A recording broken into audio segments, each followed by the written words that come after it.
Right, obviously the big result at this time period was going to the RMR and making it to the final, which at the time was a big deal. The problem you guys had was, it's kind of like what everyone kept saying about like Copenhagen Flames at that same major. It was like, oh, who cares? It's in a studio, there's no crowd. So like people didn't really give you like the proper credit. They thought it was like a fluke. And also, to be fair, it was an unusual RMR. 'Cause if you remember, it was one where it wasn't like these RMRs that are just a Swiss system you go through. It was like an actual playoff bracket. But then because it was the old points system, I'm telling the fans here, you know, with like the circuit points, it meant that there was weird things like some teams had already qualified even if they were still playing, and it was like it wasn't logical, because essentially it wasn't like you were just trying to play and win. It was like, so for some teams it mattered more than others. Like for example, I think like G2 or whatever, like they'd already made it or something, you know. So like what was it? What do you remember about this tournament? And are people just being haters when they say, was ENCE actually really good at this time?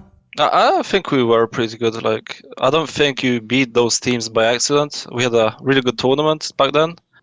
And it was also like our first LAN. Like for me, it was my first international LAN, like a proper one. So it was for Spinks as well.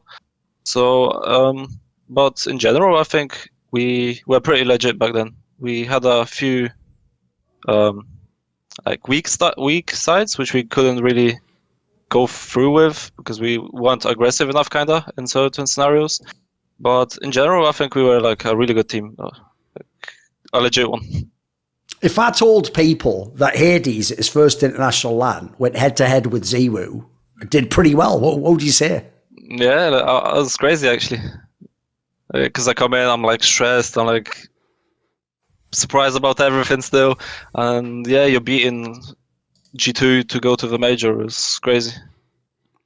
What did you actually think of the major itself? Because here's the thing, I didn't find it that surprising, like the result. Like the big problem people don't realise is I always describe competition as like a ladder, and it's like you have to take steps onto the ladder before you can go to the top. It's very rare someone really comes, like ZywOo as a player is a good example. Like he just did go straight to the top, but like normal people, like you have to sort of like go to the lands, get acclimatized, lose a few times, you learn how to win a close, you know what I mean? And then you win, then you go to the playoffs, you learn how to play in the playoffs, you learn on stage. Like, so if you actually look at the expectations, this was totally fine to just make the, by the way, making the majors the success, there you go. But like, did you actually, was there expectations that you were supposed to go further? Were there any big problems, do you think, at this major for you? No, I think we just always took a game at a time, you know. We had a really good run in challenger stage. Like, I think we went 3-1 back then. And of course, we had appetite for more, kinda, but remember we got like a really tough first game. I think it was against Gambit back then. And our second game was against Liquid, but it was also a new Dust 2, which we didn't know what to expect from Liquid because they haven't played that map. So we had like a rough day, and we start 0-2. So then like all the pressure comes onto you, like you lose one game, you're out. And I think that was the main problem for us. Like people just wasn't used to the pressure. Like the part people obviously are going to forget is this was still the Doto lineup, the Finnish player. And then after this, the next year was when Madden came in. Right? As you said, he'd already stood in for the IEM Winter Tournament with a different lineup, right? What was the premise like? Was he always the player that was going to come in? Did people in the team know him already in some way? I'm not sure how that went. I wasn't really involved in the Madden pickup. Like I only know like a couple of weeks before we start playing the winter season again that we were going to be changing a player. Like I wasn't part of the. Right. Decision. I've heard in ENCE it actually is for real what like a lot of coaches wish. Like in that team, like the coach and the IGL really can like say who joins the team and who gets benched. Is it true? Yeah, I would say it's true. Okay.